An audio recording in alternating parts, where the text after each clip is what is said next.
এবার তাক লাগাবে বিশ্বকে। কিন্তু এমন কি হতে চলেছে কলকাতার বুকে? জানতে হলে ভিডিওটি অবশ্যই আপনাদের শেষ পর্যন্ত দেখতে হবে, এবং ভিডিওটি ভালো লাগলে ভিডিওটিকে একটি লাইক এবং টপসি ফ্যাক্ট চ্যানেলটিকে সাবস্ক্রাইব করতে ভুলবেন না কিন্তু। তো চলুন দেরি না করে ভিডিওটি শুরু করা যাক।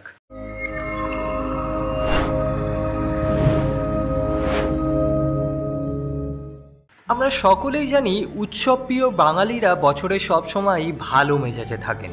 আবার এদিকে বাঙালির সবথেকে বড় উৎসব দুর্গাপুজো আসতেও খুব একটা বেশি দেরি নেই। ইতিমধ্যে মানুষরা কাউন্টডাউন অবধি শুরু করে দিয়েছে। আসলে দুর্গাপুজোর কয়েকটা দিন ঘিরে সকলের কত রকম আশা আকাঙ্ক্ষা জড়িয়ে থাকে, যেমন খাওয়া দাওয়া, শপিং করা, প্যান্ডেলে প্যান্ডেলে ভ্রমণ করা, আরও কত কিছুই না।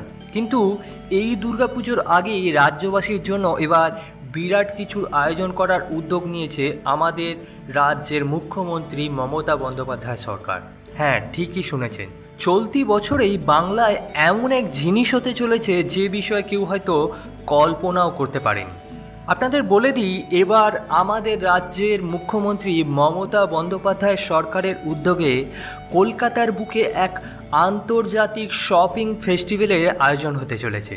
আর যা হবে একদমই দুবাইয়ের ধাঁচে, একদম ঝাঁ চকচকে এই ফেস্টিভ্যাল দেখে আপনাদেরও সকলের চোখ ছানা বড়া হয়ে যেতে পারে। আর এই মেগা ফেস্টিভ্যাল যাতে ভালোভাবে সংগঠিত হয় তা নিয়ে দফায় দফায় মিটিংও চলছে নবান্নে। এখন হয়তো আপনারা ভাবছেন যে কলকাতার বুকে কবে এই শপিং ফেস্টিভ্যাল আয়োজিত হবে। তাহলে আপনাদের বলে দিই, দুর্গাপুজোর আগেই অর্থাৎ আগামী 20 থেকে 26শে সেপ্টেম্বর অবধি এই ফেস্টিভ্যাল চলবে। এর আগেও বহুবার বহু মেলার আয়োজন করেছে তৃণমূল সরকার, তবে বেশ ভালো সাড়াও পেয়েছে তারা। অনেক মানুষ এই মেলা উপভোগও করেছে। তবে এবার আরও এক ধাপ এগিয়ে একদম দুবাইয়ের ধাঁচে কলকাতার নিউ টাউন এলাকায় বিশ্ব বাংলা মেলা প্রাঙ্গণে এই ফেস্টিভ্যাল আয়োজন করবে সরকার।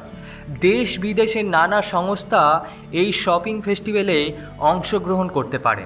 এই shopping festival showcase West Bengal নামে একটি প্রদর্শনীরও ব্যবস্থা থাকবে বলে খবরে জানা গেছে। তো আপনারা এই ফেস্টিভ্যালে যাচ্ছেন তো? কমেন্ট বক্সে জানাতে ভুলবেন না কিন্তু। আবার দেখা হচ্ছে একটি নতুন ভিডিওর মাধ্যমে।